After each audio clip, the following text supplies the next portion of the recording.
For all that, however, is this week's War on News.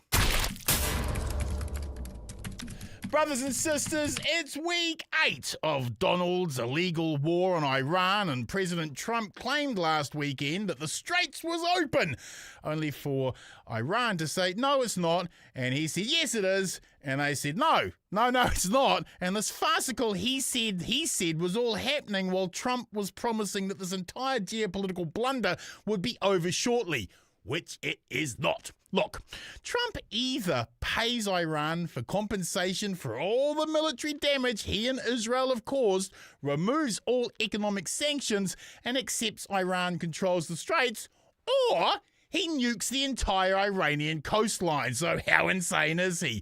We are all paying the price for a needless war that Trump and Israel initiated and has been empowered by our government's refusal to criticize them. Think lovingly of Donald, Israel, National, ACT, and New Zealand First each time you get punched in the balls at the petrol station this week. Talking of balls, Shane Jones has managed to take a principled position against the trade deal and made it a shitty attack campaign on Indians with his tsunami of butter chicken comments. The real issue here is that he made these comments on fringe cult group Reality Check Radio, who are so nutty and fruity they could be a chocolate bar. Oh, a white chocolate bar to be sure, but a fruity, nutty chocolate bar nevertheless, with anti-vax nanobots in the ingredients and a warning about the World Health Organization on the wrapper. Reality Check Radio is the main reason divorced uncles don't get invited to Christmas lunch any longer.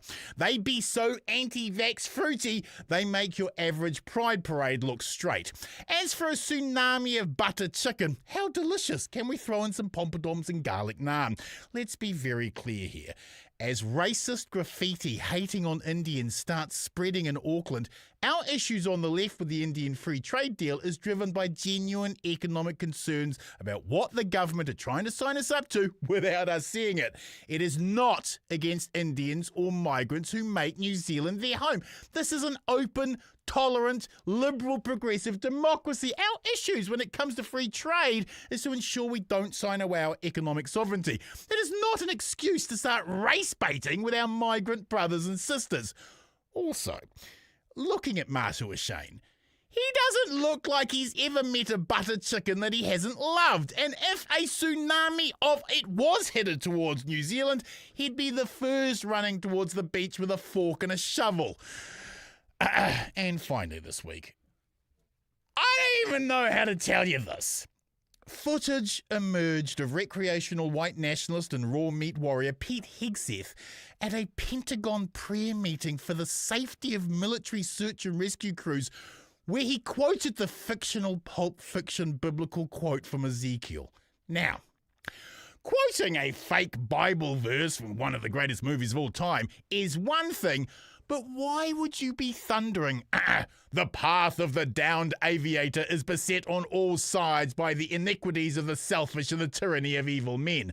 Blessed is he who, in the name of camaraderie and duty, shepherd the lost through the valley of darkness, for he is truly his brother's keeper and the finder of lost children. And I will strike down upon thee with great vengeance and furious anger those who attempt to capture and destroy my brother, and you will know my call sign is Sandy 1 when I lay my vengeance upon thee. Why would you say things like that at a prayer meeting for military families? It's like burning books to celebrate a baptism. This clown is the person running America's illegal war on Iran. I'm sure it's all going to go swimmingly.